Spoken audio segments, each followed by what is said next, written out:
지난 시간에 우리가 했었던 게요. 열과 열역학이라고 하는 거 기본적으로 이거 무덤집도 아니고 자, 지난 시간에 우리 했었던 거 열이야. 근데 열은 원래 이름이 아니고 우리가 일상생활에 사용하지만 이 열이라고 하는 원래 이름은 열 에너지를 줄여서 하는 거고 이 열 에너지를 중학교 때는 열량이라고 불렀던 거야. 같은 말이야. 그러면 우리가 물체를 만졌을 때 얼마나 찬지 얼마나 뜨거운지 표현하는 게 열이야? 아니죠.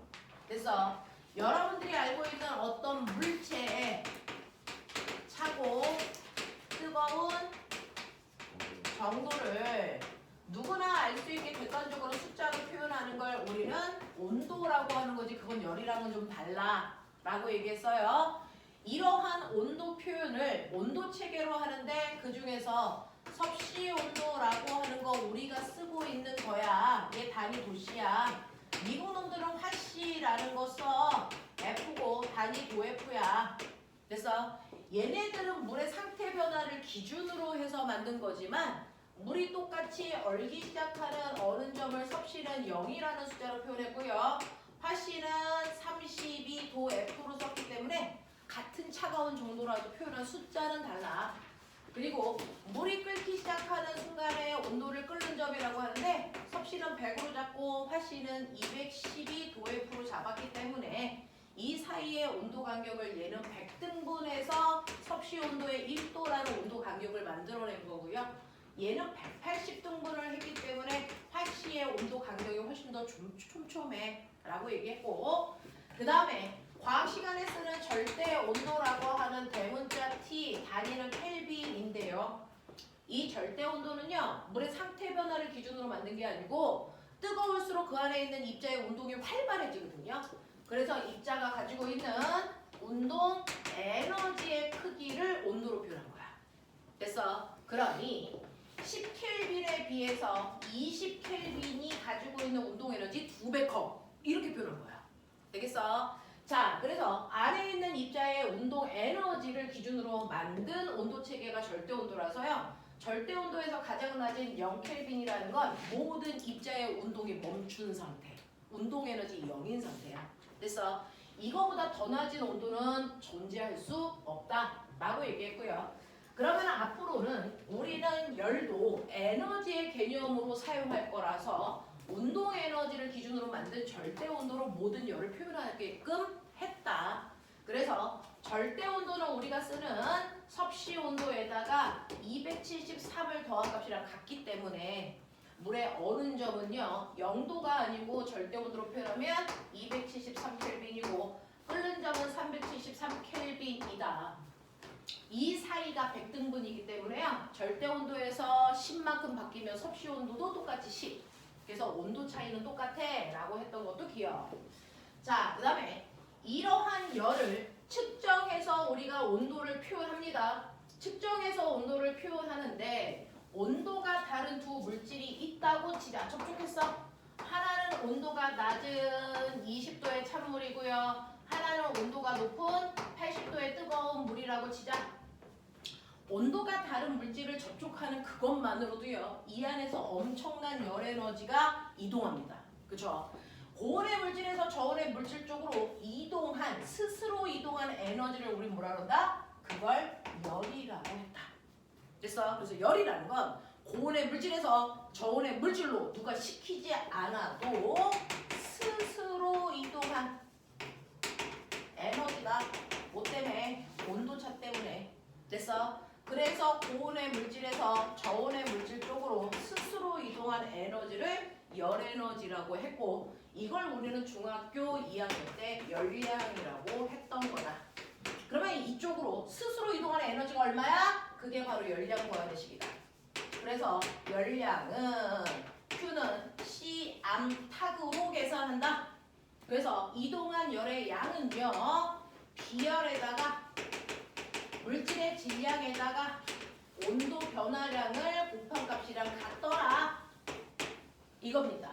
됐죠? 그래서 이런 식으로 뜨거운 물질이 차가운 물질 쪽으로 반대쪽으로 열을 100만큼 잃었으면 차가운 물질은 열을 100만큼 얻어. 그래서 이러한 열의 이동이 있으면 뜨거운 물질은 온도를 잃고요. 차가운 물질은 열을 얻어서 온도가 두 개가 같아지면 더 이상 온도 차이가 없기 때문에 열은 이동하지 않아. 그래서 열평형이 될 때까지 이동한 열의 양은요. 고온의 물체가 잃은 열량과 저온의 물체가 얻은 열량 같다라는 식으로 계산을 늘 해. 되겠습니까? 자, 그래서 보시면 얘는 200g이고 얘는 100g이라고 치자. 주고받은 열의 양은 똑같아. 그럼 몇 도에서 열평형 돼? 라고 하면 뜨거운 물도 물이니까 비열은 1, 질량은 200g, 온도 변화는 80에서 T도까지 온도가 낮아졌으니까 80 빼기 T. 차가운 물체가 얻은 열량도 같아. 똑같이 물이니까 비열 1이고 질량은 100이고 온도 변화는 T 빼기 21에 이렇게 된 거야. 그래서 열평형이 되는 온도도 우리는 계산할 수 있습니다. 160 빼기 2T는 T 빼기 20이에요. 그래서 3T는 180이니까 T는 60도에서 열평형이 됐어요. 구해냈고요. 그러면 60도에서 열평형이 됐으니까 여기다가 60을 집어넣어 보시면 실제로 열평형이 될 때까지 이동한 열의 양은 4000입니다. 그중 질량 단위 g으로 계산했으니까 4000칼로리입니다. 이런 거 계산돼. 근데 이거의 문제를 난이도를 살짝만 높여버리면 이게 여러분들 올림피아드 문제로 바뀌어요. 그렇죠? 이 문제는 중학교 내신 문제인데 이거를 난이도를 살짝 높였더니 올림피아드 문제의 냄새가 나더라. 그게 바로 63페이지에 있는 145번 문제로 너네들이 계속 나한테 질문한 그 문제가 올림피아드에서 나왔던 유형입니다. 자, 이 문제를 보시면요. 사실은 찬물과 뜨거운 물이 아니고요. 뜨거운 물에 차가운 얼음을 집어넣은 거예요. 그러면 얼음은 녹으면서 열평형이 됩니다. 하나는 뜨거운 50도의 물이고요. 하나는 마이너스 10도의 얼음인데요. 당연히 50도의 뜨거운 물은 온도가 낮아져서 열평이 되는 온도까지 갈 겁니다. 그 온도가 몇 도인지는 모르겠지만. 근데 영하 10도의 얼음은요. 일단 열을 받으면 0도까지는 온도가 올라갑니다. 그랬다가 0도가 되면 얼음은 녹고 그랬다가 다 녹은 다음에 다시 열평형이 되는 물이 돼서 열평형 온도까지 올라가는 겁니다. 이 상태에서의 그래서 열의 주고받음이 생겨요.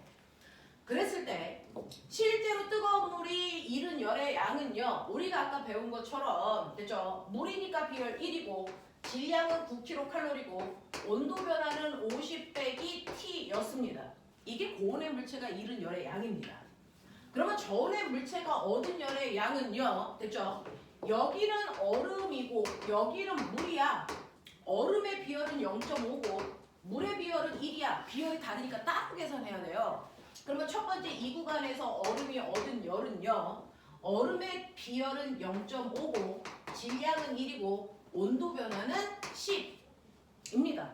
그게 첫 번째 1번 구간에서 얼음이 얻은 열입니다.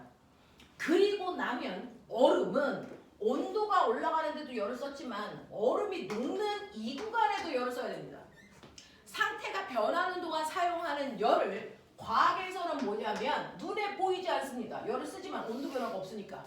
그래서 얘는 숨은 열 또는 잠자는 열이다라는 뜻으로 잠열이라고 부릅니다.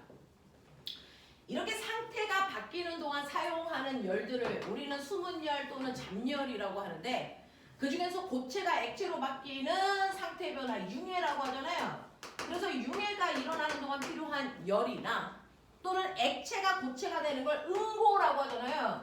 응고가 일어나는데 필요한 열의 양은 똑같아요. 또 액체가 기체로 바뀌는 걸 우리가 기화라고 하고요.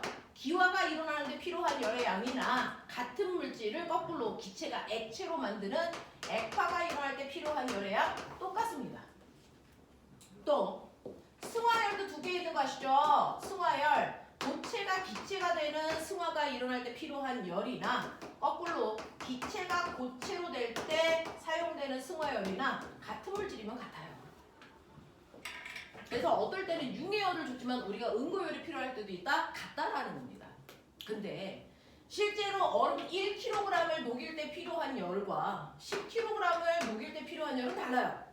그러면 이 상태 변화에 일어나는 이 융해열, 응고열, 승화열 같은 잡열은요, 모든 물질, 그 물질 1kg을 녹이는데 필요한 열의 양으로 표현한다. 이거예요. 그래서 거기에 보시면 융해열이라고 하는 잡열 하나 줬습니다. 얼마라고 줬냐면 융해열을요 80kcal per kg으로 줬어요. 거기 도시는 빼셔야 됩니다. 자, 그래서 1kg을 녹일 때 80kcal의 열량 필요해 이런 뜻이거든요. 됐죠? 근데 다행히도 지금 얼음은 1kg이야. 그러니까 1kg 녹일 때 80의 열이 필요하니까 이 구간에서 사용한 열은 80일 거야 이 뜻입니다. 그렇죠? 그래서 두 번째 구간에 80을 더하시면 됩니다. 만약에 1kg이 아니고 2kg이면 융해열이 80이니까 2배에서 160으로 쓰시는 게 맞습니다. 됐죠? 그 다음에 다 녹고 나면 세 번째 얼음 물에 온도가 올라가는데도 이때도 열이 또 필요해요. 이때 비열은 1이고요. 이제 물 됐으니까. 됐죠? 얼음일 때 비열은 0.5고요. 물일 때 비열은 1입니다.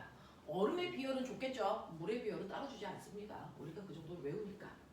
자, 질량 1이고 온도 변화는 높은 온도에서 낮은 온도 빼셔야 되는데 높은 온도 T도고 낮은 온도 0도예요. 됐죠? 그래서 뜨거운 물체가 잃은 열은 차가운 물체가 얻은 열이랑 같다. 근데 차가운 물체가 세 군데로 열을 나눠서 썼다. 그래서 그걸 각각 구해봐 드린 겁니다. 자, 그랬을 때 여러분들이 보시는 것처럼 5, 9, 45 마이너스 9t는 5 더하기 80 더하기 t인 거죠. 그래서 나 이상한 산수 있는지 봐. 자, 넘기시면 10t는 넘겨 85 빼야 돼. 그럼 얼마야? 36점. 어? 360. 300 65? 10으로 나눠서 36점. 그래서 t는 36.5에서 10평형 돼요. 우리 체온 나오네요. 이런 식으로 푸는 거예요. 됐죠? 그래서 융해열이라고 하는 잡열을 어떻게 쓰는 건지 한 번도 이런 거 생각해 본 적이 없죠. 항상 물과 물이었죠. 얼음과 물인 적이 없거든요. 상태 변화할 때 열 표현되는 온도 저렇게 구하시면 되겠습니다. 괜찮은 문제예요. 됐죠? 자, 이런 것들이 수능에 나오면 욕 엄청 먹겠죠. 자, 그래서 이런 식으로 온도가 다른 두 물질을 접촉했을 때 열 평형이 일어날 때까지의 온도 변화가 어떻게 일어나는지를 보여봐 드렸습니다. 자, 그러면서 이런 식으로 항상 열은 고온에서 저온으로 이동을 하는데 열이 이동하는 방법이 있다. 됐어, 영현아. 열 이동 방법. 됐어. 열은 이동하는데 열이 이동하는 방법도 있다. 야, 너는 반팔 안 춥겠어? 우리 보면이 영현이 공부 주시자. 자, 추우면 옷들 입어봐. 자, 열을 이동시키는 방법은 세 가지가 있는데요. 그 중에 하나는 전도라는 방법으로 열이 이동해. 되죠? 네. 자, 열 전도라는 방법으로 열을 이동할 때 주로 전도라는 방법으로 열을 이동시키는 건 무슨 상태일 때? 고체 상태일 때 옆에 열받은 입자의 운동이 활발해져가지고요. 뜨거워졌어. 그러면 그 옆에 있는 차가운 입자랑 계속 충돌을 하면서 열을 전달시켜주는 거야. 됐어? 이런 식으로 열을 전달시켜서 냄비 손잡이가 뜨거워지는 거 전도 때문이래요. 이런 얘기야. 자, 그 다음에 두 번째 배류는요. 액체나 기체와 같은 얘네들을 싸다가 우리 유체라고 불러요.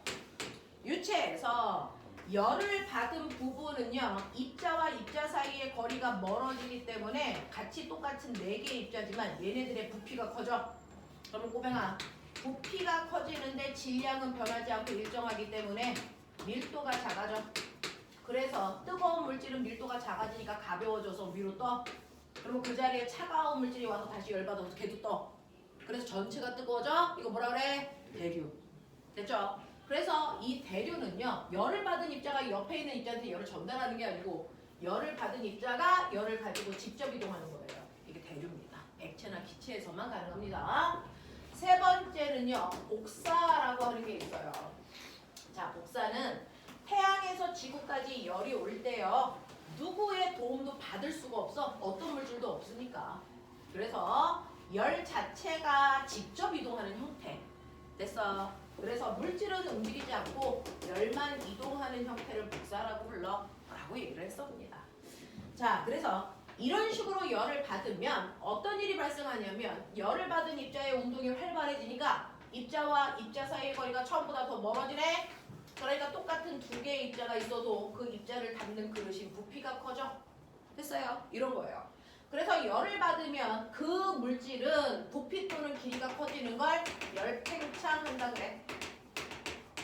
물질마다요. 똑같이 온도가 10도 올라갔을 때 1cm 길어지는 애가 있고 2cm 길어지는 애가 있어요. 그거를 우리가 물질마다 열팽창률이라고 한단 말이죠. 자, 그래서 열을 받으면 팽창하는 건 맞지만 그 정도도 다 달라. 그 중에서 열팽창을 주로 잘하는 건 기체들이 열팽창이 제일 활발해. 그 다음이 액체고요. 가장 열팽창이 잘 눈에 보이지 않는 건 고체예요.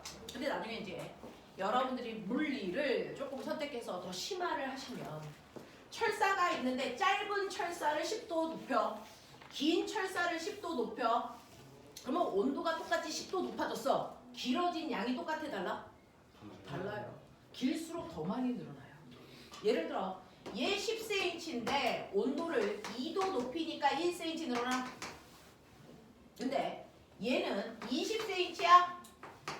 근데 똑같이 2도 높였어. 그럼 얘는 길이가 2배니까 늘어난 길이도 2배입니다. 그래서 얘는 2cm 늘어나. 이런 느낌이야. 됐어? 그래서 원래 길이가 길면 양이 많으면 늘어나는 비율은 양과 비례한다. 이 얘기입니다. 그러니까 기차가 다니는 길이 뭐예요? 철로죠. 그건 철사가 더럽게 길어요. 그러니 아무리 고체가 열팽창을 했을 때 그 정도가 잘 눈에 보이지 않지만 철사는 길어졌기 때문에 이거에 따라 열팽창은 눈에 보일 만큼 늘어나요. 그러니까 기차가 다니는 철로를 꼬매가 중간에 안 끌어놓으면 여름이 됐어. 열팽창을 해서 얘가 워낙에 길었기 때문에 늘어나는 길이가 눈에 보여. 이렇게. 됐어? 이렇게 돼.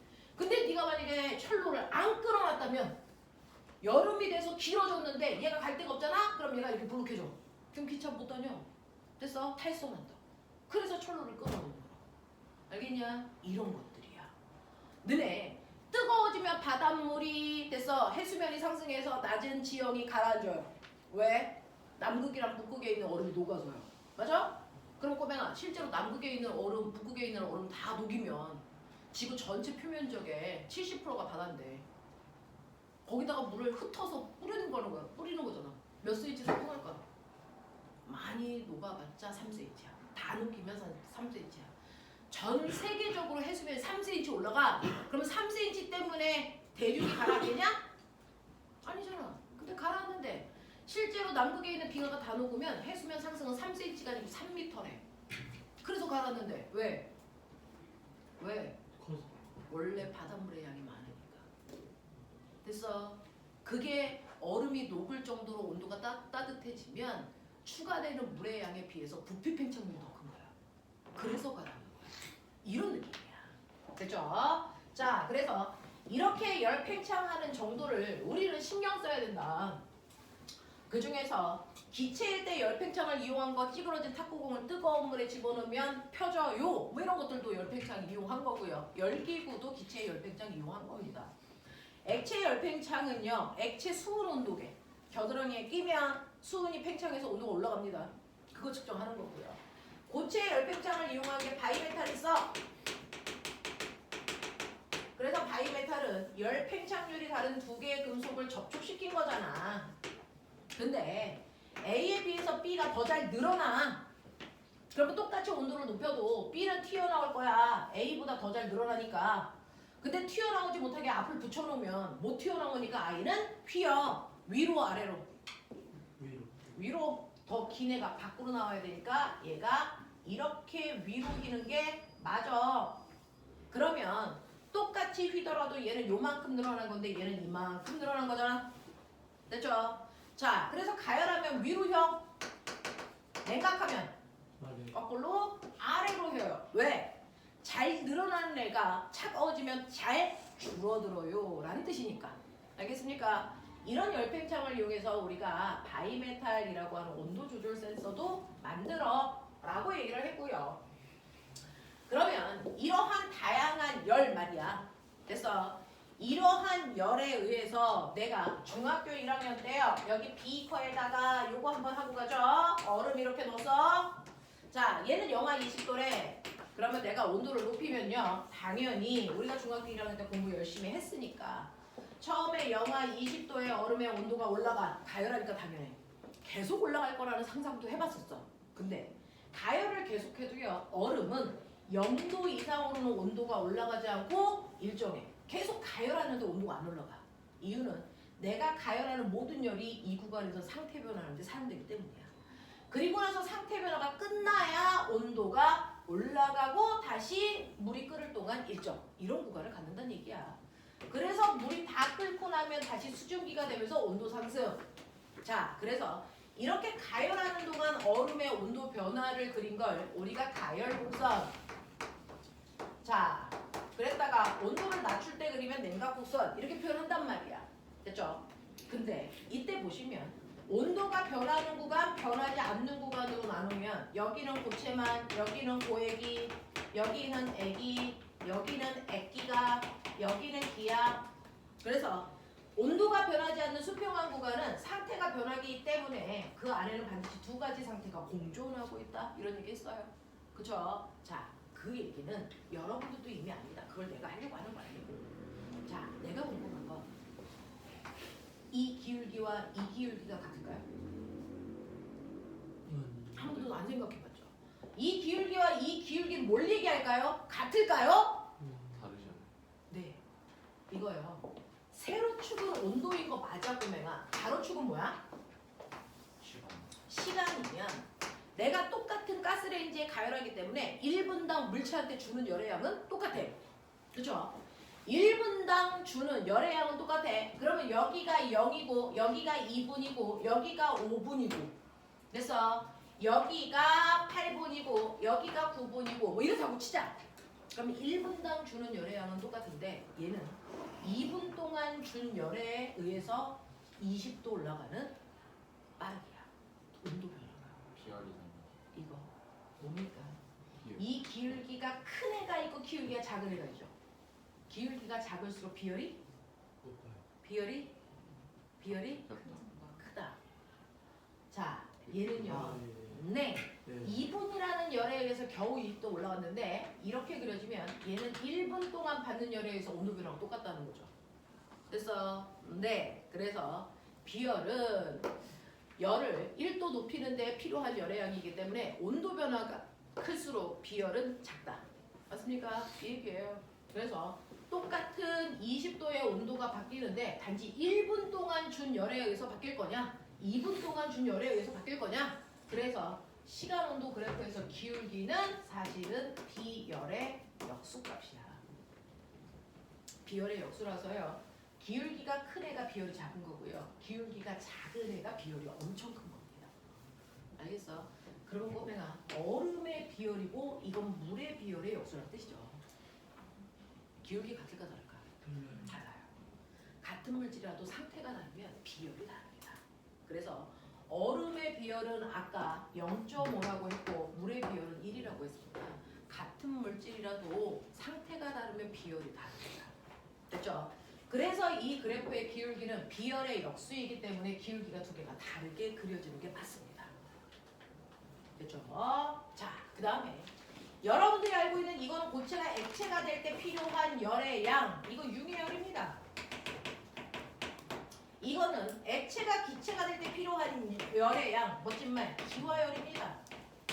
근데 똑같은 얼음을 가열하고 있는 거니까 이거 2kg짜리 얼음이라고 칠게요. 그러면 2kg의 얼음을 다루기려면 3분 동안 가열한 열이 필요해.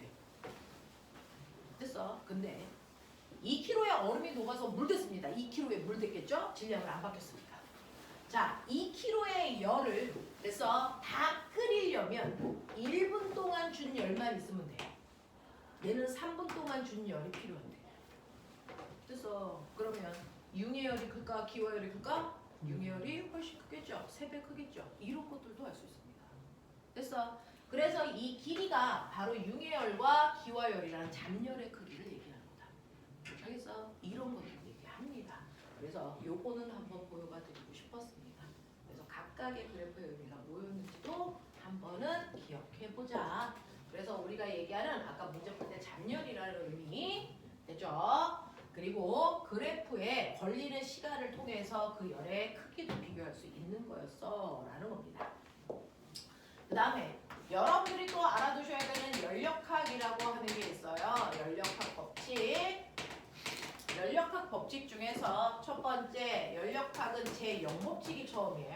근데 얘는 저번 시간에도 했던 것처럼 너무 어이없죠.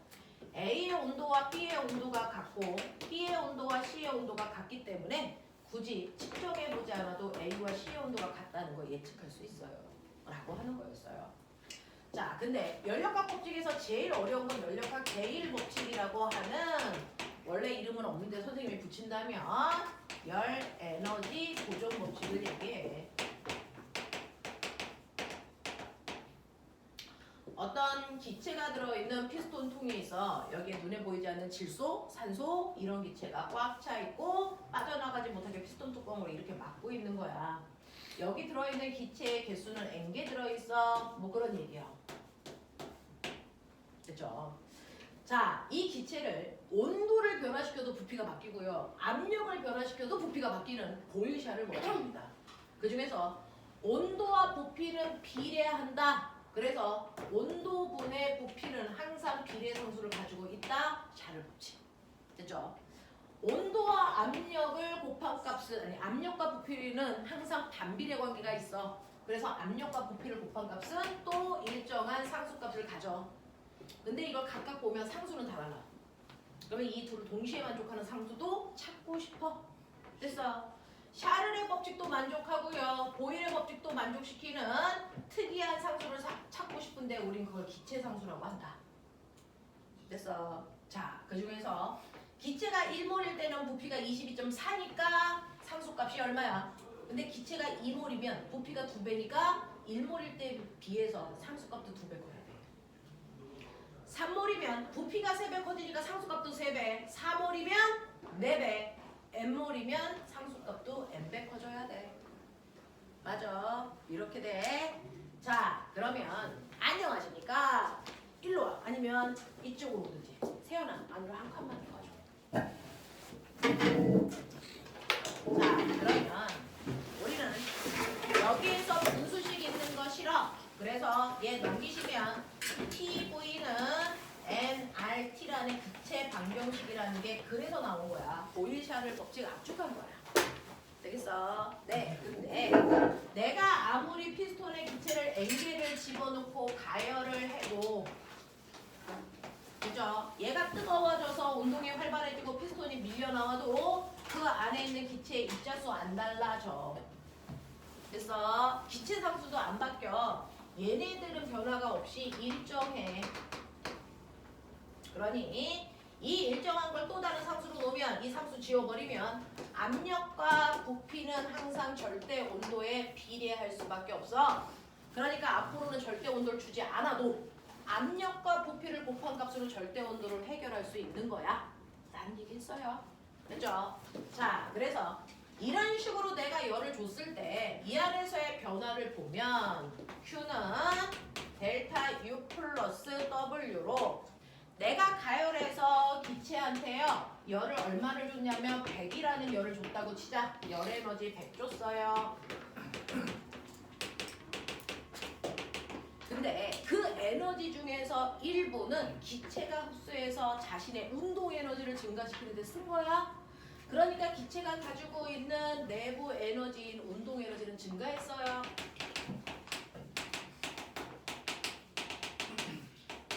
내부 에너지를 변화시킬 때 60이라는 열을 썼어요. 그러면 100 중에서 60만 썼으면 40 없어졌어? 아니야. 40이라고 하는 에너지는 그 힘센 분자가 돼서 이 뚜껑을 밀고 나오는 일하는 데 쓴 거야 라는 거잖아요. 그래서 실제로 준 에너지는 얘가 사용한 모든 에너지의 합과 반드시 같아야 된다. 이게 100인데 얘가 60일 수는 없다. 열 에너지는 항상 보존되는 거다. 이걸 설명한 게 연력학 제1법칙이다. 알겠습니까? 이렇게 되는 거고요. 그럼 여기서 그 일은 그 피스톤을 밀었는데 그 내부 에너지는 뭐 한 거예요? 내부의 에너지는요. 이 기체의 온도가 차가우면 기체가 움직이면서 갖는 운동 에너지는 작아요. 근데 내가 여기다 열을 가하면 기체가 열을 받은 만큼 운동이 활발해져서 기체가 가지고 있는 운동 에너지가 증가하죠. 기체의 운동 에너지를 다른 말로 그냥 내부 에너지라고 하는 거야. 운동 에너지 증가하는데 쓴 거야. 예를 들어서 꼬맹아, 너네 나한테 블라블라 질문할 거잖아. 자, 봐. 60페이지 131번이야. 60페이지에 131번 그림 보자. 131번 문제 보시면요. 131번은 압력과 부피 관계 그래프야. 압력과 부피 관계 그래프인데 압력이 변하지 않고 일정하다. 자, 꼬맹아. 압력이 변하지 않아. 압력은 일정해. 이거 멋진 말로 뭐라 그러게? 등압. 그렇죠. 압력이 같은 구간, 등압 구간 이렇게 표현해요.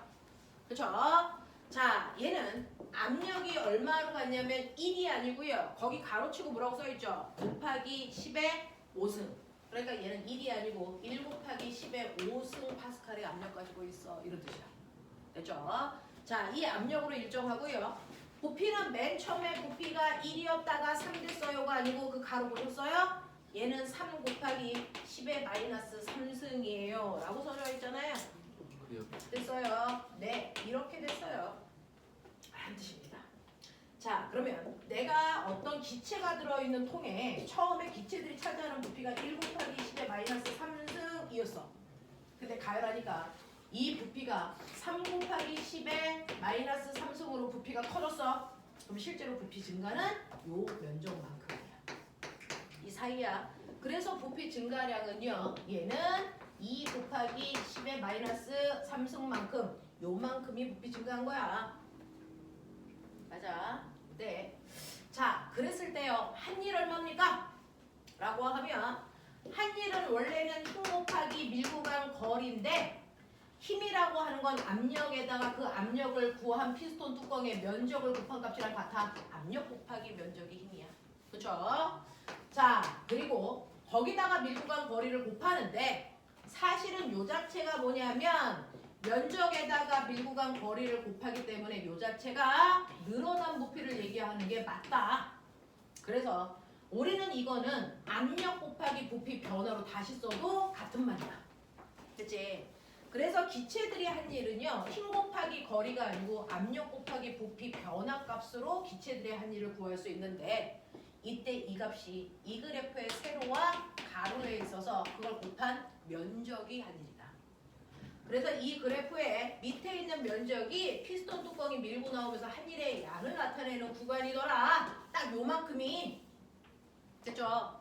그래서 2 곱하기 1에다가 여기에 있는 지수 곱하셔야 돼요.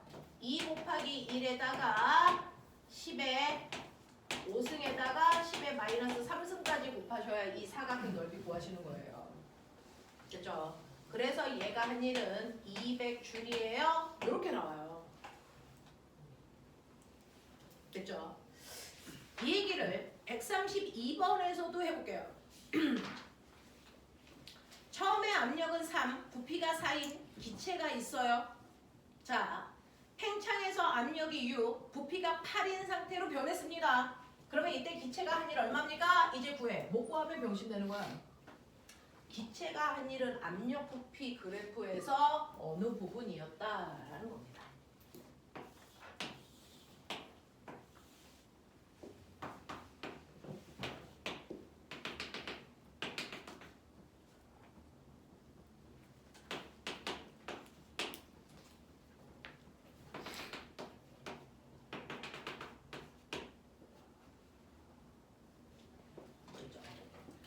압력과 부피가 나왔을 때 한 일은요. 그래프와 밑에 있는 면적이 한 일이라 그랬어. 됐죠? 그래서 여기서 이거 면적 구하시려면 사다리꼴 면적 구해도 되는데 우리 앞에서 등가속도 운동 배웠죠? 이거 사다리꼴 면적 구하나 가운데로 잘라서 사각형 넓이 구하나 똑같다고요. 맞아요? 네. 이거 가운데가 얼마겠니? 6 더하기 9의 절반이니까 얼마? 4.5. 이거 4.5에다가요 4 곱한 값이랑 똑같습니다. 그러니까 얼마 나옵니까? 18 나오죠. 이렇게 구하도 되죠. 자, 근데 꼬맹아 이때요. 만약에 처음 부피가 여기에서 나중 부피가 여기로 이렇게 움직였다면 이 문제는 이렇게 움직인 거야. 그러면 얘는 18만큼의 일을 했죠. 플러스 18입니다. 됐어? 네, 부피가 늘어나면 플러스의 일을 했다라고 보는 거예요. 근데 만약에 거꾸로 여기서 이렇게 갔다면 부피가 줄었죠. 이때는 마이너스의 일을 했습니다. 이렇게 보시는 게 맞아요. 됐어? 부피가 늘어날 때는 플러스의 1, 부피가 줄어들 때 마이너스의 1로 보는 게 맞다. 이런 것도 기억해. 자, 하나 더 봐. 너네가 가지고 있는 133번 볼게. 61페이지. 61페이지에 133번 보도록 하자.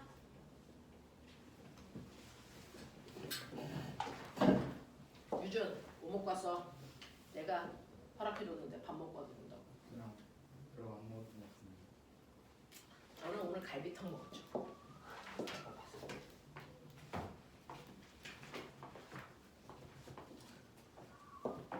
선생님 이제 과거랑 영재고 애들 가르치는데 걔네들은 특강 하느냐고 아침에 일찍 와서 밤 늦게까지 하잖아요. 중간에 밥 먹을 시간 30분 주는데 여기 길 건너면 마라탕 집이 있대요. 다들 거기 가서 두글두글 먹고 마라탕 엄청 좋아해요.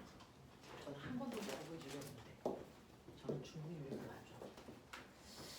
자, 이렇게 되어 있는 너네가 가지고 있는 133번 보자.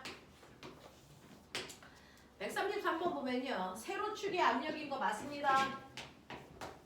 가로축이 부피인 거 맞습니다. 그래서 이렇게 되어 있었을 때요. 여러분들은 연력학이 옛날만큼은 강하지 않는데 옛날에는 이 계산을 엄청 복잡한 계산들을 막 인위적으로 내가지고 했었습니다. 지금은 그 정도는 아니고요. 대충 개념만 좀 기억하자. 이런 얘기야. 여기가 A점, 여기가 B점, 여기가 C점 이렇게 잡혀 있고요. 여기를 V0, 4V0, 여기가 4분의 1 P0, 여기가 P0 이렇게 나와 있습니다. 이때 일정량의 이상기체가 그림과 같이 변했을 때 A점에서의 기체의 온도를 영하 73이라고 하자.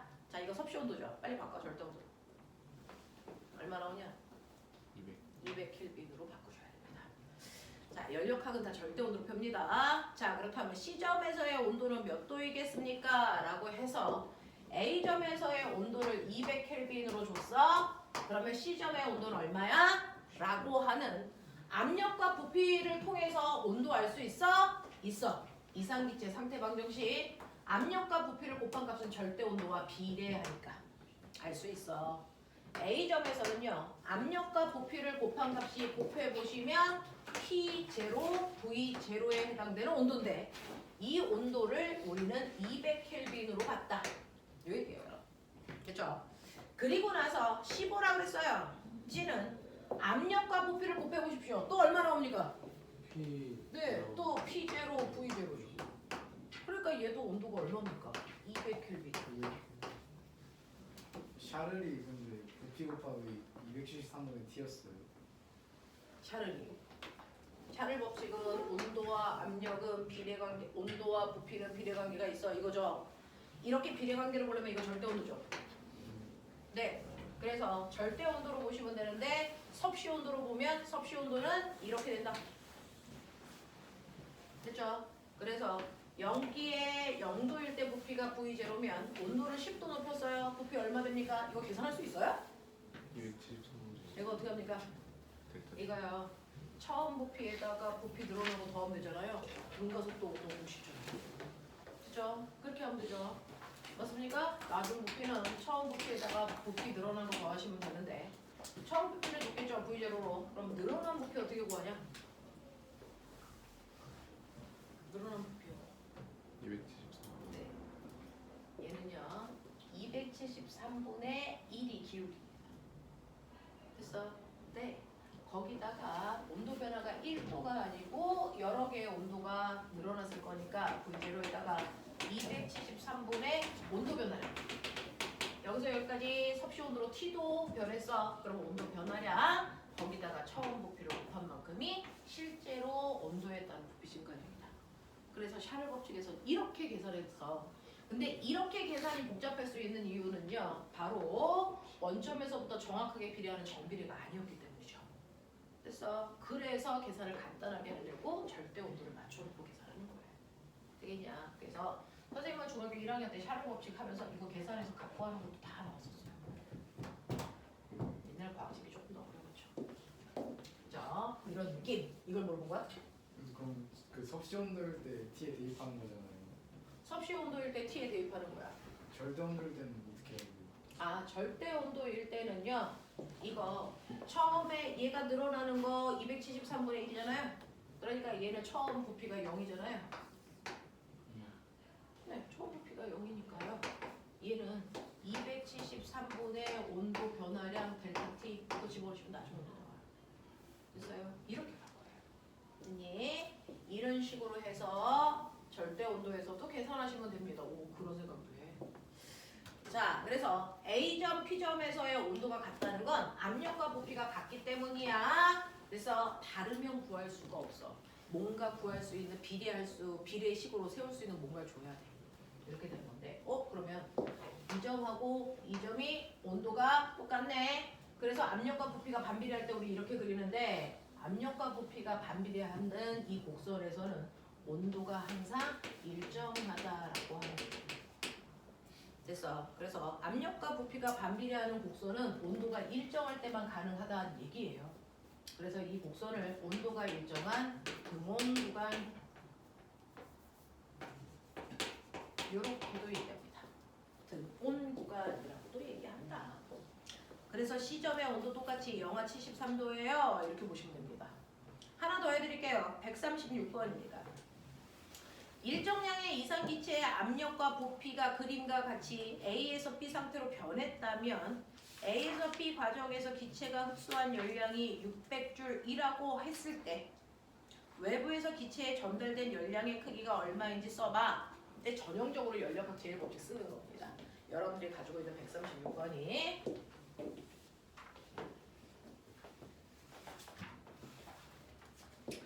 136번 보시면 압력 부피 그래프가 이렇게 그려져. 서준, 만약에 옆에 있는 우리의 힘과 꿈과 희망을 가지고 있는 영현이가 졸면 넌 뒤에 맞는 거야. 우리 영현이 안 졸게, 너는 상관없어. 우리 영현이 안 졸게 해야 된다. 우리 영현이 꿈과 희망이 있는 나이야. 그럼 계속 깨워요. 그렇지. 뽀뽀 한 번 하면 제가 이제 100년 동안 잠을 자지 않지 않을까? 2 곱하기 10의 5승, 4 곱하기 10의 5승. 나 이제 노안이라서 이 숫자가 잘 안 보이려고 하는 그 시점에 그만두면 될 것 같아요. 야, 2 곱하기 10의 마이너스 3승, 맞아? 네. 자, 이렇게 되어 있단 말이죠. 압력과 부피. 자, 이때 연력학 제1법칙. 외부에서 준 모든 열은 기체의 내부 에너지를 변화시키거나 일하는 데 쓴다. 이런 얘기입니다. 됐죠? 자, 일을 했는지 안 했는지는 부피 변화 보시면 돼요. 근데 얘는 부피가 변화가 없습니다. 등적 구간. 그쵸? 그러면 한 일은 없겠네 라는 겁니다. 그죠? 네. 그 다음에 내부 에너지의 변화는 온도 변화로 보면 돼. 근데 그 온도 변화는 압력과 부피를 곱한 값의 변화로 보면 돼. 이런 얘기예요. 그렇죠?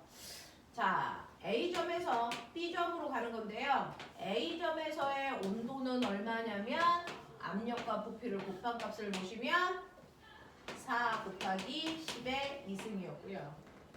B 같은 경우에는 곱해보시면 8 곱하기 10의 2승입니다. 온도 증가했네. 얘 내부 에너지 증가야. 근데 거기서 뭘 줬나요? 600줄. 자, 기체가 흡수한 열의 양을 줬어요. 밖으로부터 열 흡수했대. 600만큼 흡수했대. 그럼 생각해보면 한 일 없으니까. 그래서 600 흡수한 모든 열은 기체의 내부 에너지를 증가시키는데 다 썼을 거야. 아는 거야. 그러니까 요만큼의 온도가 상승하기 위해서 필요한 열의 양이 600이란 얘기입니다. 그래서 그런 얘기예요. 네. 자, 그래서 기체가 외부에 전달된 열의 양도 외부에서 받은 열의 양도 600이라는 거 기억해 두시면 되겠죠. 자, 넘어오시면 그것과 똑같은 문제. 내가 그래프 다 질문할까봐 내가 미리 한다. 137번. 137번도 보시면 압력과 부피 그래프 그려져 있어요. 압력, 부피.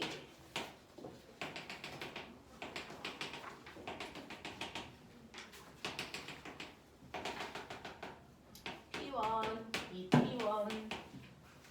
그래서 온도가 A, B, C, D 이렇게 되거든요. A에서 B로 가, B에서 C로 가, C에서 D로 와, D에서 다시 A로 가. 한 바퀴 순환해서 제자리 돌아오는 거 카르노 순환기관. 기억나요?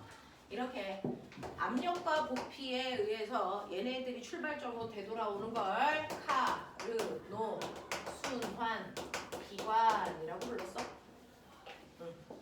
이 부분의 수업을 못 들은 친구가 시연이가 있어서 너 왜 내가 선물 사오라고 카톡도 보냈는데? 일본에서 뭐 사와야 돼? 일본은 뭐야 특산품이? 벚꽃? 생선? 벚꽃? 생선? 그건 안 되는데? 자, 카르노 순환기관에 해당되는 거. 그래서 A에서 B로 갈 때는 B에서 C로 갈 때는 C에서 D로 갈 때는 D에서 A로 갈 때는 이런 거야. 여기서는요. 자, 여기서는 압력과 부피 관계 그래프를 나타내고 각 구간의 내부 에너지가 변했니 감소했니 이것만 물어봤는데 난 어차피 할 거니까 Q는 델타 U 플러스 W로 놓고 내부 에너지가 증가했는지 감소했는지 이거 볼 거야. 이런 뜻이에요. 내부 에너지는 온도에 비례하니까 무조건 온도 알면 되고 온도를 아는 방법은 압력과 부피를 곱하는 거니까 그거 해 라는 겁니다. A는요. 압력과 부피를 곱하면 여기가 V1, 2V1 그 다음이 여기가 4V1이니까 A는 얼마냐면 P1, V1에 해당되는 온도 B는 2P1, V1 C는 4P1, V1 D는 4P1, V1 그게 다시 A로 이렇게 가거든요. 그러면 A에서 B로 가는 동안 온도 증가했다. 그러니까 내부 에너지 증가한 거 맞아. P1, V1만큼 증가. 뭐 이런 거야. 그렇죠? 그러면 실제로 얘는 부피는 변화가 없어. 등쪽 구간이야. 그러면 한 일은 없어. 그렇죠? 그러니까 A에서 B로 가는 동안 얘는 열을 흡수했어야 돼. P1, V1의 크기만큼 이런 뜻이야.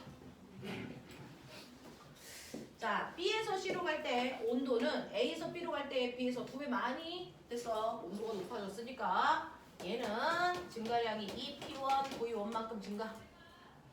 그리고 얘는 한 일도 있어. 이 밑에 있는 면적만큼 일했어요.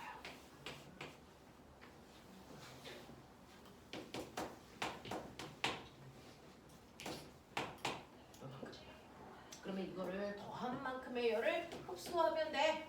그러니까 대략 4P1, V1만큼이야. 뭐 이런 느낌. 됐죠? C는요.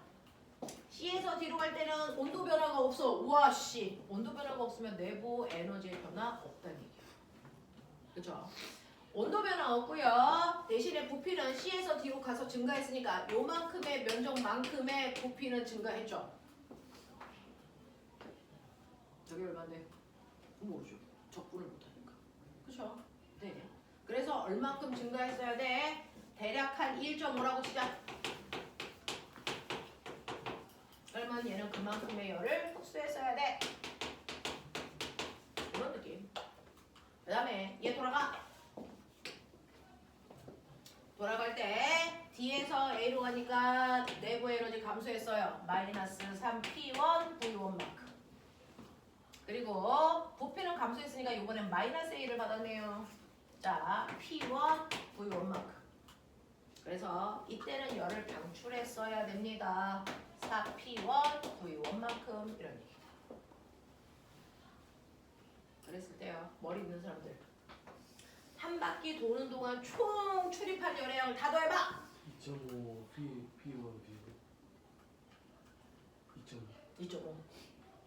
2.5. 됐어.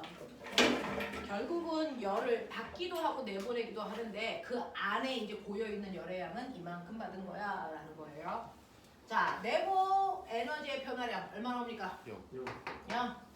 자, 하늘의 양 총 다 더하시면 얼마나 옵니까? 2.5 네.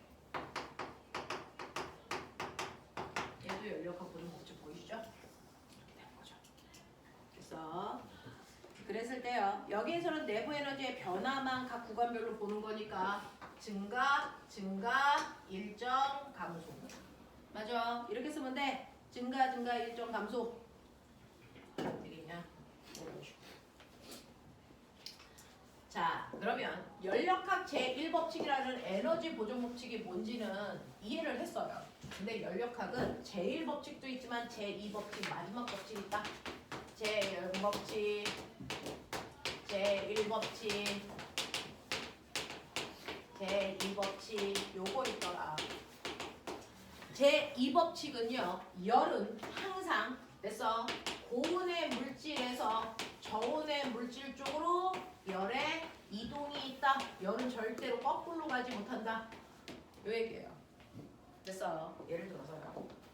지난 시간에 선생님이 살짝 해드렸는지 기억해 보시면 여러분들이 중학교 2학년 때 뭐 배웠냐면 2개의 수소기체, 하나의 산소기체를 결합하면 2개의 물방울 돼. 이거 중학교 3학년 가면 또 배웁니다.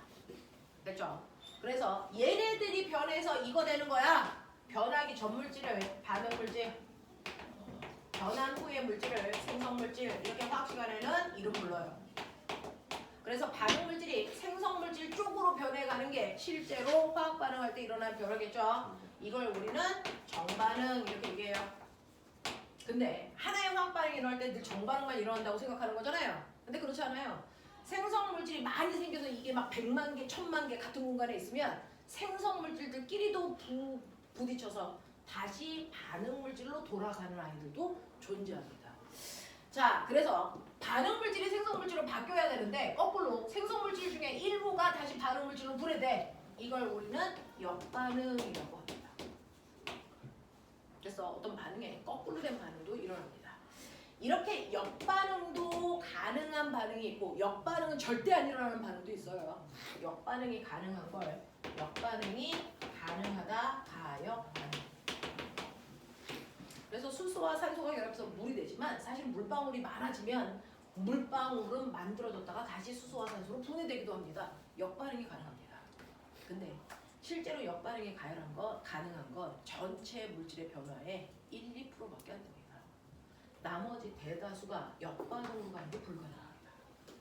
그걸 그럼 수영장에 헬륨 수소 있어요? 아, 수영장의 수소요? 이거는요. 가만 놔둘 때는 주로 이렇게만 일어나죠. 근데 전기를 튕겨주면 얘와 얘가 같이 일어나요. 전기를 유지해주면 가능합니다. 네. 자, 역반응이 불가능한 건 비가역반응이라고 합니다. 대부분이 비가역 형태예요. 물질은 변해가죠. 그거랑 똑같이 사람도 변합니다. 태어나서 사람은 늙어서 죽습니다. 그래서 그러면 거꾸로 사람이 태어나서 늙는데 이걸 거꾸로 회춘시킬 수 있니? 제발 만들어줘라. 예너비다. 떼돈 번다. 비트코인보다 더 낫다. 가장 돈 많이 버는 신약이 뭘 것 같아? 탈모계산. 그건 꼬맹아 웬만한 비트코인 필요 없어. 그거면 돼. 그래서 근데 만약에 회춘할 수 있는, 노화 방지할 수 있는 약이 있다? 이건 대대손손 잘 먹고 살아.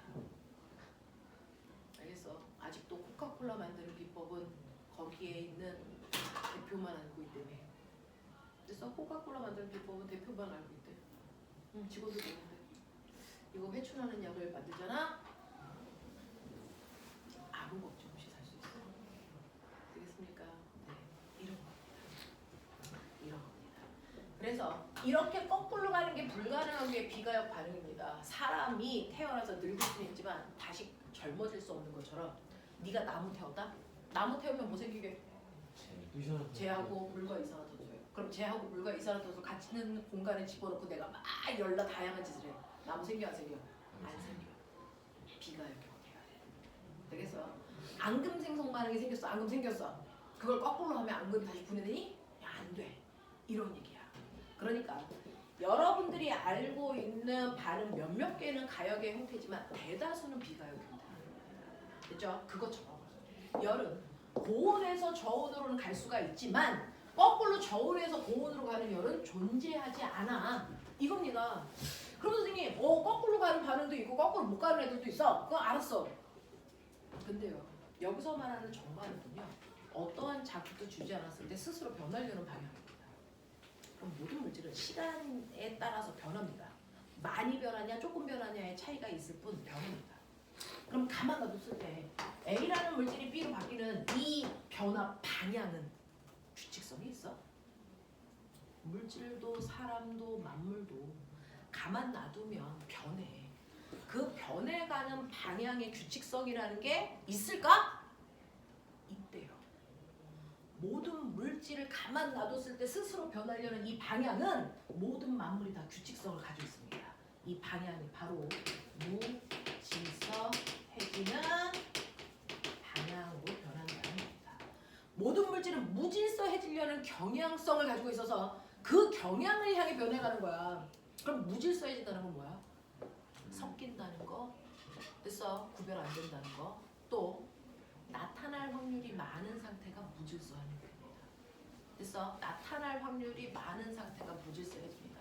꼬맹아, 물에다 잉크를 떨어뜨려. 그럼 잉크는 뭐하니? 퍼지죠. 근데 사실은 아주 몇억, 몇백 년, 몇억 년이 지나면 사실은 막 걔네들 불규칙하게 움직이다가 원래 상태로 그 잉크가 다시 모이는 경우도 존재할 수도 있어. 근데 걔가 나타날 확률은 0.00001밖에 안 돼서 그걸 우리가 기적이라고 하는 거죠. 확률이 낮은 상태를 우리가 기적이라고 하는 거예요. 이거 일어나면 기적인데? 그거 일어나. 네가 로또 되는 거 기적인데? 그거 일어나. 이런 거예요. 안 일어난다는 게 아니고 나타날 확률이 적다는 거죠. 됐죠? 그럼 우리가 주로 얘는 이 상태로 있어 라고 하는 건 반드시 얘는 그 상태로만 있는 게 아니고 그 상태로 있을 확률이 제일 높아 라는 거고요. 그 확률이 제일 높은 상태를 우리가 엔트로피가 증가하는 상태 이렇게 얘기합니다. 그래서 한쪽을 이렇게 막아놓고요. 한쪽에만 기체를 100개를 집어넣고 여기 기체가 없는 진공 상태야. 근데 내가 여기 구멍을 뚫으면 너네가 저번에 얘기한 것처럼 여기 기체 50개, 여기 기체 50개로 존재할 확률이 많다는 거지 모든 순간이 50, 50은 아니라는 거야. 알겠어? 이런 것들을 얘기합니다. 그래서 모든 물질은 이런 식으로 무질서도가 증가하는 방향으로 움직이는데 그게 바로 열은 고온에서 저온으로 이동하는 거고 그래서 열표형이 됐을 때가 가장 무질서도가 높은 상태예요. 자, 그러면 이런 식으로 항상 열은 뜨거운 데서 차가운 쪽으로 이동하기 때문에 그걸 이용해서 만든 게 한국말로 기관. 엔진 새끼야. 외래어로 열기관. 그죠? 못 알아듣는 건 외래어, 알아듣는 건 한국말. 그죠? 이게 엔진입니다. 이걸 우리는 열기관이라고 하지만 여러분들이 흔히 알고 있는 자동차 엔진입니다. 됐죠? 그래서 이쪽에다가 뜨거운 열을 가해 아빠가 휘발유 엔진에서 태워가지고요 열을 만들어서 엔진에다 집어넣으면 그 열을 100만큼 가했다고 쳐. 그러면 그 열을 가한 부분과 가장 멀리 있는 반대편이 제일 차가운 부분입니다. 그래서 가장 차가운 쪽으로 누가 시키지 않아도 열은 이렇게 갑니다. 그래서 네 이런 식으로 이동해 가는데 그 중에서 이동하는 열 중에 일부를 뽑아다가 바퀴를 돌리는 일하는 데 썼어. 얼마? 40. 그러면 100 중에서 40 뽑네? 밖으로 나가는 건 반드시 얼마여야 돼? 60이겠죠? 됐어? 그러면 내가 준 일 중에 1분은 일하고 1분은 똑바로 나가네? 그러면 이 엔진의 효율은 얼마입니까? 라고 하는 열 효율은 이라고 쓰는데요. 준 열 중에서 얼마만큼 일하는데 쓴 거야? 라는 겁니다. 그러니까 100 준 것 중에서 40만큼 일하는데 썼기 때문에 0.4의 열 효율 같습니다. 라고 얘기하고요. 이 효율을 점점 높이면 에너지 낭비가 없다는 거잖아. 근데 아무리 높여도 1이 될 수는 없다. 왜? 열은 반드시 이동해야 되기 때문이다. 알겠습니까? 이런 얘기예요. 자, 그래서 너네가 가지고 있는 141번 보세요. 62페이지에 141번 보면 얘는 이 엔진을 두 개를 장치해서 됐어. 효율성을 엄청나게 높이게끔 하는 거죠.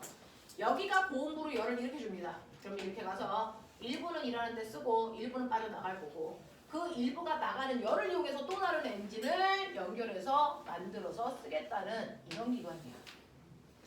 그래서 내가 이쪽에서 Q1이라는 열을 줘. 그러면 첫 번째 엔진에서 바퀴 돌리는 일을 해. 그러면 똥꼬로 열이 나갈 거야. 근데 그 나가는 열을 얘가 받아.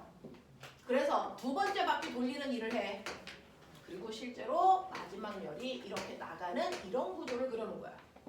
그래서 네, 두 번 거꾸로 타는 보일러, 귀뚜라미 보일러 그런 느낌이야. 그래서 두 번 쓰는 거야. 우리 학생 아빠가 보일러 회사 다니신대요. 지구를 지키. 그쵸. 슈퍼맨이죠. 그래서 네. 그렇다면 이 엔진의 열 효율은요. 네. 실제로 준 거 얼마? Q1. 그 중에서 한 일은 얼마? W가 W1이 아니고 W1 플러스 W2입니다. 됐죠? W1 플러스 W2. 이게 이 아이의 열 효율입니다. 그래서 일을 이것만 한 게 아니고 이것도 했으니까. 그래서 이 자체를 그냥 하나의 열기관으로 보는 거야. 열 줬어, 나갔어, 그걸 뺀 나머지는 이랬어요. 알겠죠? 그게 두 번에 걸쳐서 하던, 10번에 걸쳐서 하던 의미 없습니다. 이렇게 하시면 되고요. 근데 책을 보시면 Q1, 예를 보세요. 준 열 중에서 일을 했습니다. 그래서 열 효율을 구하면 되는데 한 일의 양은 40이라는 열은 그래서 준 거에서 나간 걸 빼도 나옵니다. 이걸 수학적으로 계산하면 어떤 모습이 되냐면 1-Q1분의 Q2 이렇게 써도 다 같은 식이야. 그래서 이게 열 효율 구하는 식이야. 근데 최대 열 효율을 구하는 식입니까? 이건 실제 한 일을 구하는 실제 열 효율이야. 근데 최대 열 효율은요. 내가 여기서 가열하면 얘가 뜨거워져서 절대 온도제니까 T1도야. 빠져나가는 곳의 온도는 T2도야. 최대 열 효율은 1-T1분의 T2로 계산하시면 이건 효율이고요. 이건 최대 효율입니다. 차이가 나요? 엄청나요. 얘는요. 실제로 한 일로 계산한 게 아니고 들어오는 열과 나가는 열로 계산을 했기 때문에 실제 한 일은 40이 아닌데도 40이 보입니다. 왜? 사실은 일을 할 때 바퀴 돌릴 때 그 안에 마찰도 있습니다. 그래서 바퀴를 실제로 40보다 적게 돌릴 수도 있는 거였어. 그래서 실제로 마찰 같은 거 다 생각해서 한 일이 얼마야? 그거 계산한 게 이거야. 됐어? 근데 얘는 마찰 같은 거 고려하지 않고 됐어? 계산한 값이야. 그래서 볼보나 벤츠에서 자동차 엔진 효율 선전할 때 이걸로 봅니다. 근데 까보면 이렇습니다. 알겠어? 볼보 엔진 효율이 46%, 까보면 30%대 초반입니다. 광고는 이걸로 해요. 모든 회사들이. 알겠냐? 이렇게. 그래서 이런 식으로 여러분들한테 필요한 것들을 제가 조금씩 필요한 것들을 정리를 해서 해봐드렸어요. 그러면 그걸 뺀 나머지 질문을 좀 봤죠? 그러니까 희망이 나가지고. 자, 58, 59에서 지금 제가 설명한 거 말고 또 다른 질문이 있나 봐주세요. 58, 59 거기에서 또 다른 질문 있나? 없습니까? 얼마? 125번이요. 125번 잠깐 보고 갈게요. 질량과 비열이 각각 이런 A와 B가 있습니다. 같은 열량을 가했을 때 A와 B의 온도 변화의 비율은요 라고 해서요.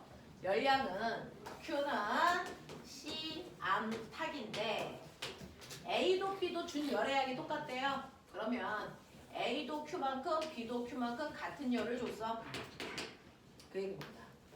됐죠? 같은 열량을 줬는데 얘네들의 비열의 비 미안한데 몇 번 물어봤었지? 125. 125. 자, 그랬을 때요. A 같은 경우에는 C, 비열 C, A, 질량 M, A, 온도 변화는 몰라. 그래서 델타 T, A 이렇게 보면 되죠. 됐죠? B도요. B도 보시면 똑같이 CB, MB, 온도 변화 델타 TV 이렇게 된다고 치자. 근데 준열의 양이 똑같기 때문에 이거 곱한 값이나 이거 계산한 값이나 같아요. 되겠어? 그러면 요거 곱한 값이 얘는 1이고 이거 곱한 값이 2라고 치자. 그럼 온도 변화 비율은? 네, 2대1이죠. 이잖아. 됐어. 그래서 A의 온도 변화 비율과 B의 온도 변화 비율은 얘 질량과 비열을 곱한 값. 이걸 뭐라고 그러냐면 연용량이라고 합니다. 질량과 비열을 곱한 값을 연용량이라고 합니다.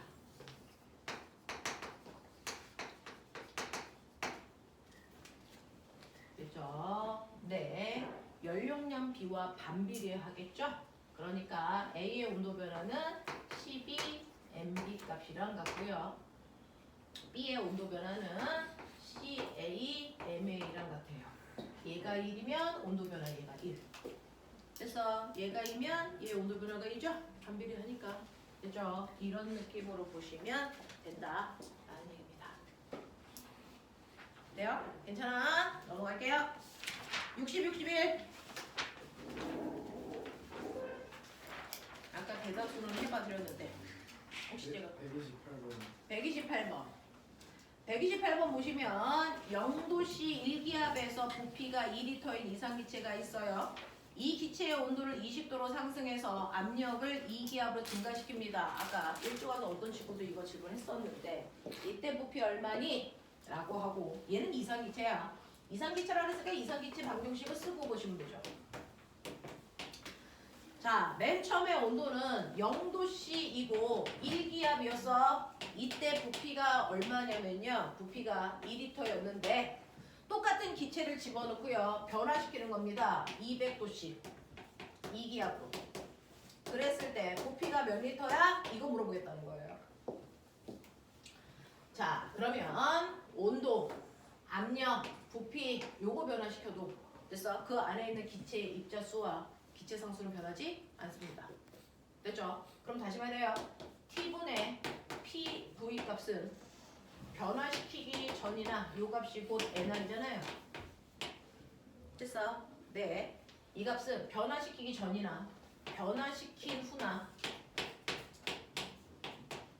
그래서 네. 기체의 몰수의 기체 상수 곱한 값은 변하지 않으니까 이 값이랑 이 값이 같다는 얘기야. 3단 놓고. 맞습니까? 오케이. 이렇게 되네요. 그러면 여기서 이 T만 신경 써. 그러면 이 T가 무슨 T? 절대 온도. 근데 얘는 섭씨 온도. 바꿔야죠. 알겠습니까? 그러니까 273분의 압력 곱하기 부피는 예 얼마입니까? 473분의 압력 곱하기 부피 됐습니까? 이렇게 구하시면 됩니다. 되겠죠? PV는 NRT에서 RT는 변하지 않으니까 가열하기 전 RT와 가열한 후에 RT 같다. 그래서 T분의 PV 가열 전 값과 T-분의 P-V-라는 가열 후의 값은 같다라는 3대 논법으로 푸시면 됩니다. 자, 그럼 저 V값 얼마 나옵니까? 273분의 540. V는 야씨. 그래서 얼마? 그래서 2점 1.7 대략 이 정도 나온대요. 분수로 쓰면 안 돼요? 어? 분수로 그냥 쓰면 분수로 써도 돼요. 궁금했어요. 그냥. 이런 느낌. 원래 꼬맹아 밥 쓸 때 분수로 쓰는 거 아닌 건 알고 있지? 소수로 바꾸지. 이거 반올림이 안 돼요. 소스 몇 짜리까지 있어요? 네, 그럴 때 몇째짜리까지 반올림하라고 다 줘. 그래서요. 네, 그래서 KM이나 뭐 이런 식으로 볼 때는 분수가 없습니다. 그냥 구한다는 거는 반올림 안 상관. 하는 거예요. 우리는 그냥 이렇게 쓰는데. 됐죠? 우리는 그냥 이렇게 쓰는데.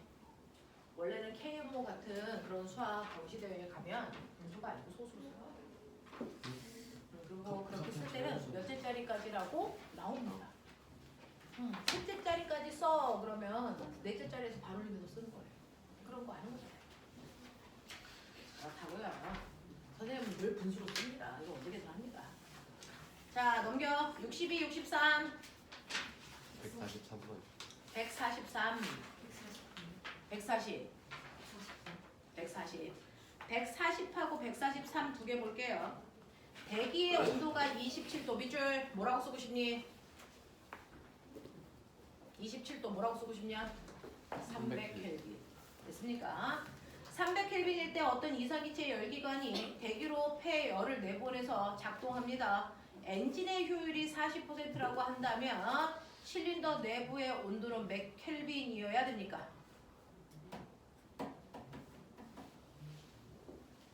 열 효율 됐죠? 얘는 40%. 열 효율 구하는 방법 센스. 거기 온도 나왔죠? 열 효율 온도로 구해야 되겠죠? 자, 1 마이너스 준열분의 나가는 열. 맞습니까? 오케이. 자, 얘는 열 효율이 40%래요. 됐어? 40%니까 우린 0.4로 계산하시면 되죠? 곱하기 100 하기 싫으니까. 여기에서 가열한 부분의 온도는 얼마인지 몰라요? 근데 나가는 온도는 알죠? 얘가 300입니다. 됐어? 이거 계산. 이거 계산. 40%는 5분의 2죠?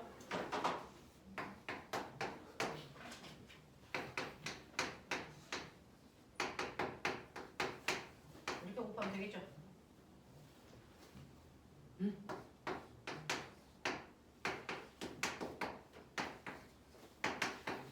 500kg.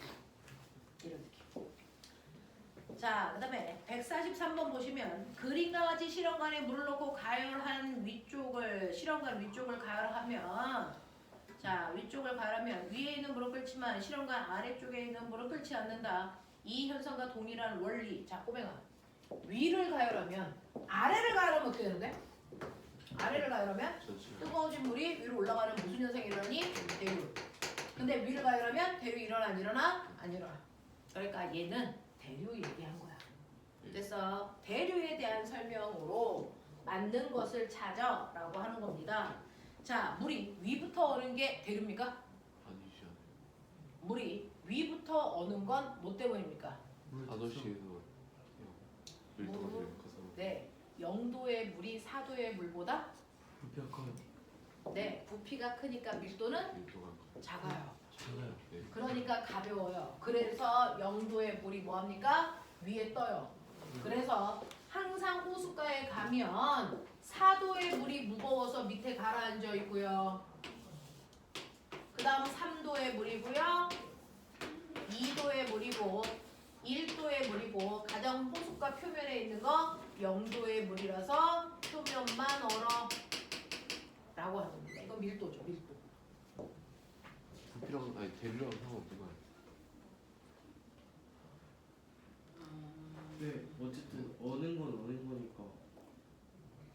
어는 거니까는 무슨 말이야?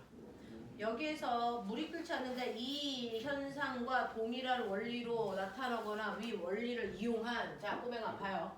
아까 내가요 아래쪽을 가열하면 뜨거운 물은 뭐 한다 그랬어요? 위로 올라. 올라간다 그랬죠? 왜 올라간다 그랬어요? 밀도가 높으니까 낮아서. 네, 부피가 커져서 밀도가 작아지니까 위로 올라가 이 얘기죠. 그러니까 대류의 기본 원리는 뭐다? 밀도잖아. 그 얘기잖아요. 예. 어. 아. 그래서 밀도가 작아져서 뜨거운 물은 올라가는 거야.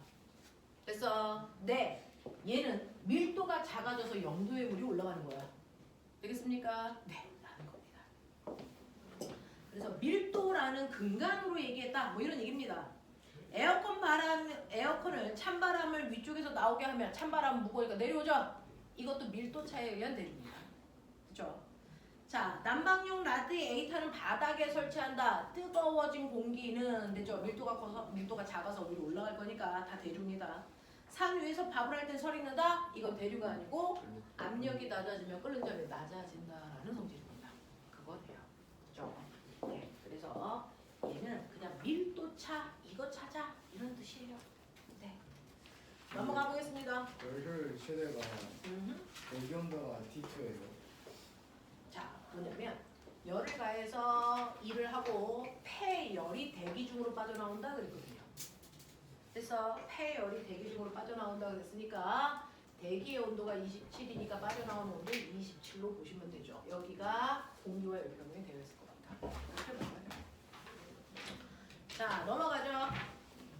64, 65 질문.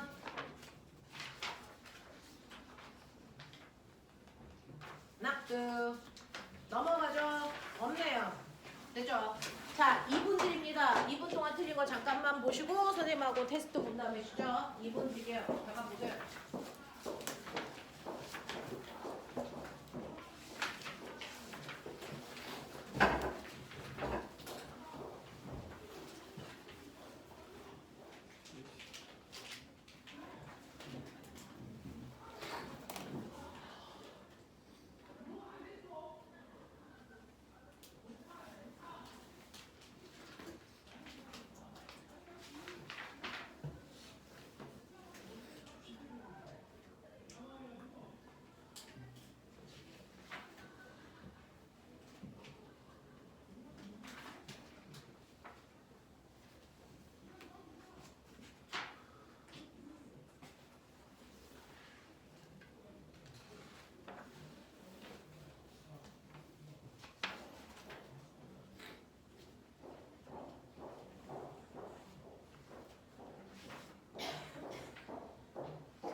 드립니다. 공주, 눈떠.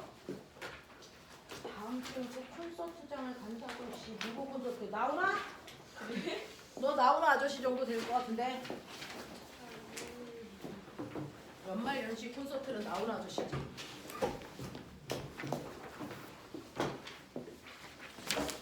동생조 시작.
그 4번이랑 5번은 연결된 거예요.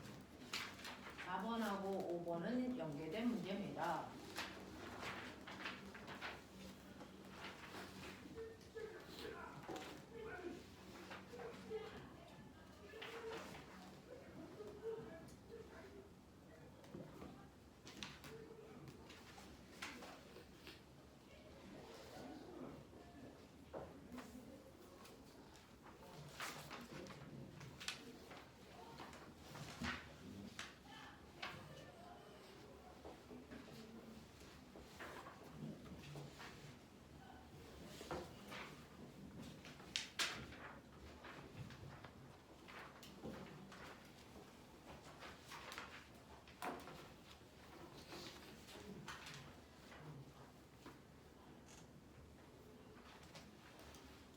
오늘 할 내용이 정기인데요.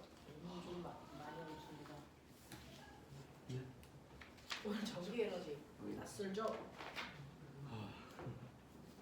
이 새끼들 회로도 못하기만 해! 이런 부인은 부인은 IR V가 뭐게? 전 올 됐어? 그럼 됐어. V는 부피 아닌가요? 그렇지. 볼륨?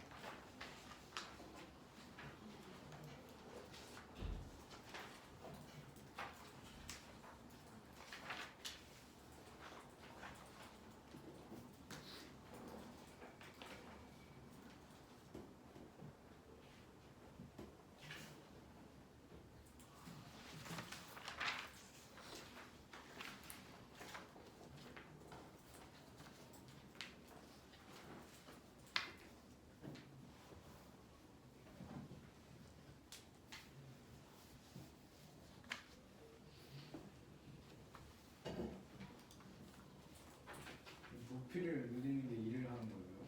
응? 부피를 누리는 게 일을 하는 거예요? 그렇죠. 11번, 기체가 피스톤을 밀고 나가는 거죠. 냉 11번에서 AB가 11번에서 그림을 아 11번 문제는 지우세요. 그림이 날아가 있는 문제라서 10번까지만 보시면 됩니다. 근데 왜 부피가 증가하는데 외부에 일을 했다는 거예요? 아 왜냐면 안에 있는 기체가 밖에 있는 기체보다 힘이 세서 밀고 나가는 거거든요. 그래서 외부에 있는 기체한테 일을 했다. 이렇게 표현해요. 네. 유준아, 너 책 읽는 거 좋아해? 그냥 가끔 그리고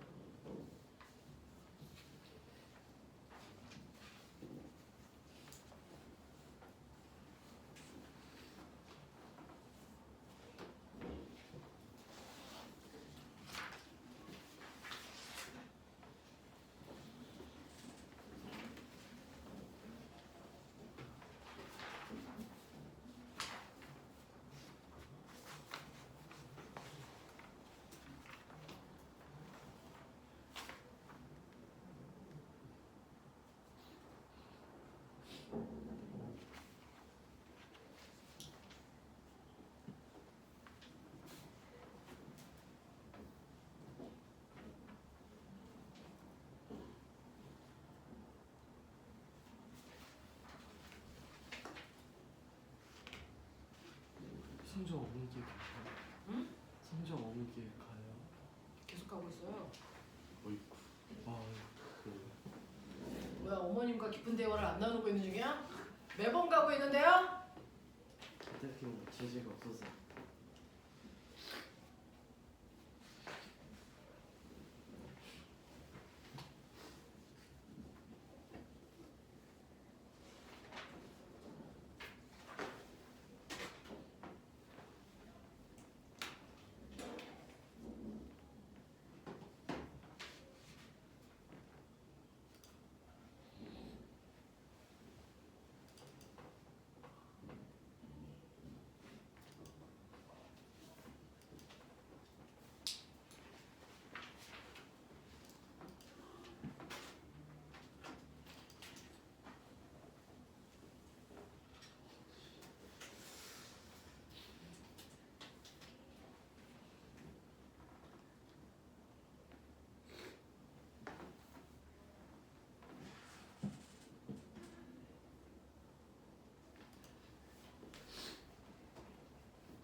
내부의 일을 하다가 부피가 부피가 커진다.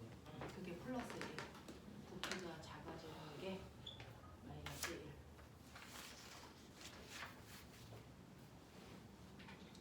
1. 1분 줄게요. 마무리.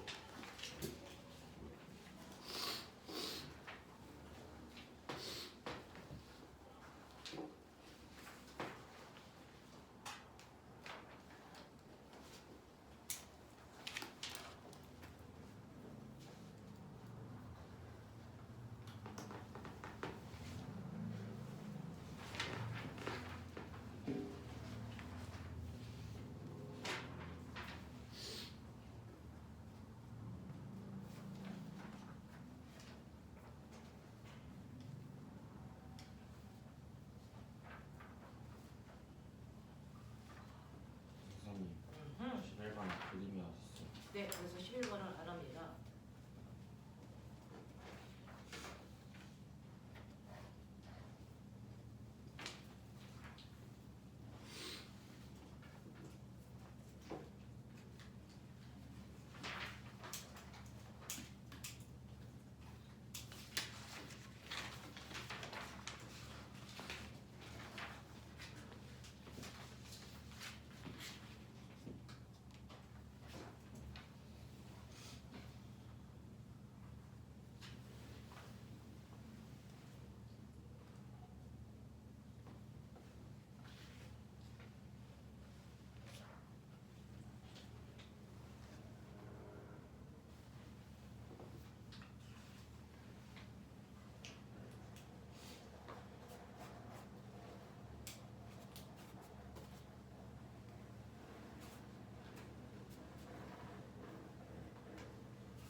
자, 답을 불러보려고 그러는데 괜찮겠습니까? 이거 모자란 사람 없어요. 불러볼게요. 1번은 압력 곱하기 부피 변화. 2번에 기체에 열을 하면 열을 가하면 열 중에 일부는 내부 에너지를 변화시키는 데 쓰고 일부는 일하는 데 쓰잖아요. 이렇게 가는 것과 이렇게 가는 걸 이제 따로따로 얘기하고 있는 거예요. 그 중에서 첫 번째 온도가 높아진다. 온도 변화에 따라서 변하는 거 내부 에너지 증가. 그쵸? 그냥 에너지로 줘. 네. 두 번째 부피라고 하면 네, 그 부피가 밑에 있어요. 부피가 팽창한다. 그거 일했다라고 한다. 이렇게 가는 거. 네. 자, 3번. 이상기체에 5,000줄의 열을 가했더니 기체가 팽창하면서 외부에 2,000만큼의 일을 했다면 내부 에너지 증가하는 데 쓴 건 3,000. 자, 4번 갈게요. 이 기체가 외부에 한 일은 밑에 있는 면적입니다. 그래서 8,400. 자, 5번. 그렇다면 한 일이 8,400인데요. 내부 에너지 증가량은 얼마입니까? 라고 했어요. 한 일 8,400의 일을 했는데 8,400이라는 일을 했는데 얼마만큼 열을 준 거냐면 얘한테 준 열이 5kcal예요. 근데 이거 5kcal로 주면 이거 줄이라서 단위 계산이 안 됩니다. 그래서 거기서 뭐라 그랬냐면 1kcal가 얼마만큼의 에너지인 줄 알아? 라고 해서 거기 뭐라고 썼습니까? 4,200줄이야. 1kcal는. 그래서 이걸 1kcal의 열량이 4,200줄이라는 걸 처음으로 알아낸 사람이 줄입니다. 그래서 그 사람 업적을 따서 줄이라는 단어 써줍니다. 됐어? 성함이 줄이세요? 네, 줄. 네, 성함이 줄이세요. 네, 그래서 줄 per 킬로칼로리. 이걸 열의 일당량 그래요. 1kcal가 할 수 있는 열의 양이 4,200줄입니다. 됐죠? 열의 일당량이라고 합니다. 그래서 1kcal를 4,200줄이니까 5kcal는 이거의 5배. 그래서 20, 21, 000. 그 중에서 8,400 일하는 데 썼으니까 나머지가 얼마냐면 12,600. 이게 내부 에너지 증가할 때 썼어요. 이런 뜻입니다. 자, 그 다음에 6번 문제가 수능에서 나오는 유형인데 6번의 가나의 차이점 보여요? 그죠? 가열을 하는데요. 가는요. 피스톤 뚜껑이 움직이지 못하게 고정으로 묶어버렸어요. 그래서 얘는 부피의 변화가 없어서 일을 못합니다. 가는 이렇게 똑같은 기체가 들어있어 똑같은 피스톤으로 뚜껑을 이렇게 덮었는데 그리고 나서 가열을 할 건데 얘는 아무리 가열을 해도 부피가 증가를 못해요. 여기 고정투로 묶어버렸거든요. 근데 얘는 안 묶었으니까 뜨거워지면 기체가 일을 해서 피스톤 뚜껑에 밀려옵니다. 그 차이가 있어. 근데 이 차이가 되게 커. 자, 그랬을 때요. 같은 양의 이산기체를 집어넣고 열을 가하는 모습을 나타냅니다. 둘이 가한 열의 양은 Q로 똑같다고 치자. 얼마? 110열줬다고 치자. 그러면 Q는 델타 U 플러스 W인데 절대로 이 새끼는 일을 못하니까 한 일은 0입니다. 그러면 어때야 됩니까? 100의 열을 흡수했으면 내부 에너지 증가량이 무조건 100의 열이에요. 100만큼 뜨거워져서 운동을 가해. 이 뜻이에요. 근데 나 같은 경우에는요. 열을 100을 주면 그 중에 일부는 피스톤 뚜껑을 미는 2라는 데 씁니다. 그게 아무리 작아도 존재합니다. 이거 40이라고 치죠. 됐어. 그럼 내부 에너지 증가량 얼마밖에 안 돼? 60밖에 안 돼. 내부 에너지 증가량은 뭐에 비례한다 그랬어? 온도. 그러니까 얘는 100만큼 온도가 높아지는 거고요. 얘는 60만큼만 온도가 증가합니다. 알겠습니까? 이런 얘기예요. 그러니까 얘 온도보다 훨씬 더 뜨거워질 수밖에 없습니다. 알겠어? 그런 얘기하고 있어. 이게 수능 스타일. 자, 가와 나중에 다음에 해당되는 것을 찾아보세요 라고 했습니다. 이때 기체가 받은 열은 모두 내부 에너지 증가에 사용된 건 가만. 기체가 받은 열은 내부 에너지 증가와 외부의 한 일의 합과 같다. 이건 가나 둘 다 성립. 됐죠? 또는 나만 쓰셔도 됩니다. 됐죠? 네. 8번 같은 경우에 가나와 같은 열을 가했을 때 물리량이 가에서가 나에서보다 더 큰 건 뭡니까? 라고 했으니 당연히 내부 에너지 크고 온도 큽니다. 됐죠? 근데 큰 게 하나 더 있습니다. 자, 온도가 더 높다는 얘기는 온도는 뭐에 비례합니까? 압력과 부피죠. 근데 가 경우에는 부피가 1로 유지. 근데 온도 열나 높아져서 얘가 10대 됐다고 치자. 그래서 온도가 10만큼 커졌어. 뭐 이런 느낌이야. 근데 나 같은 경우에는 부피도 증가했는데 얘가 이제 6밖에 안 돼야 돼. 부피도 1이 아니고 2로 증가했어. 됐어? 그러면 압력은 3밖에 안 돼. 뭐 이런 느낌이야. 됐어? 이런 느낌이거든요. 그래서 가 같은 경우에는 부피의 변화가 없는데 온도가 엄청 높아졌다는 얘기는 압력이 엄청 커졌다는 얘기예요. 그런 얘기거든요. 그래서 기역, 니은, 디귿으로 보는 게 맞습니다. 자, 9번에 3번, 10번은 3번. 자, 마지막에서 10개죠.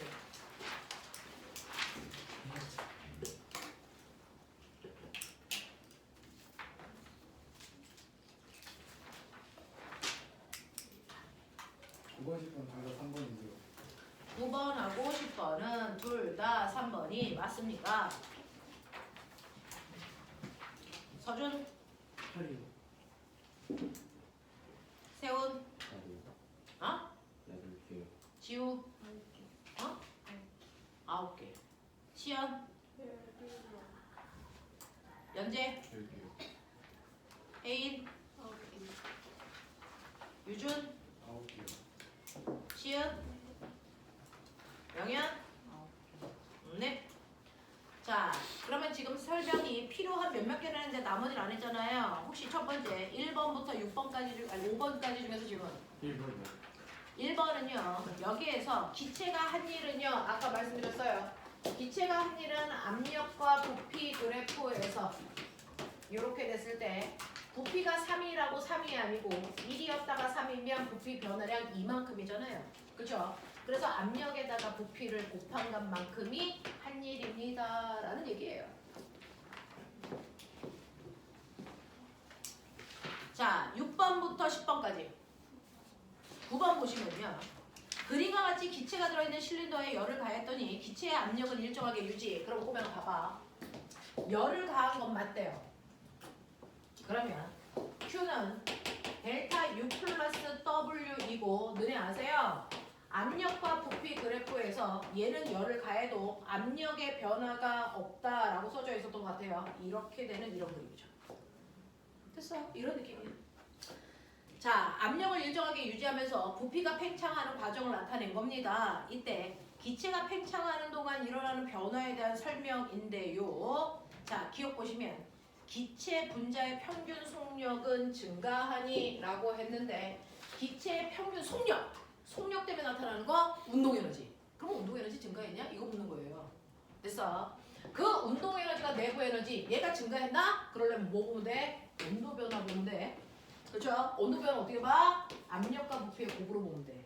그러면 처음에 압력과 부피를 곱한 값보다 나중에 압력과 부피를 곱한 값이 커지는 거니까 온도가 상승한 거 맞고, 그러니까 내부 에너지 증가한 거 맞으니까 운동 에너지 증가한 거 맞습니다. 그래서 평균 속력 증가해서 맞다고 보셔야 돼요. 니은 기체의 온도 상승했다? 당연한 거고요. 그렇죠? 자, 기체가 흡수한 열은 기체가 외부의 한일과 같니? 라고 하면 기체가 흡수한 열이 100이면 한일도 똑같이 100이니? 아니에요. 왜냐면 얘는 내부 에너지도 증가했어야 되잖아요. 그렇죠? 그러니까 내부 에너지가 20 증가했다. 그럼 한일은 80밖에 안 되죠. 알겠습니까? 같을 수는 없다는 얘기입니다. 알겠어? 여기까지 합시다. 10분만 쉬었다가 오늘부터 전기라는 이제 역학 끝났습니다. 전기 들어가도록 합니다.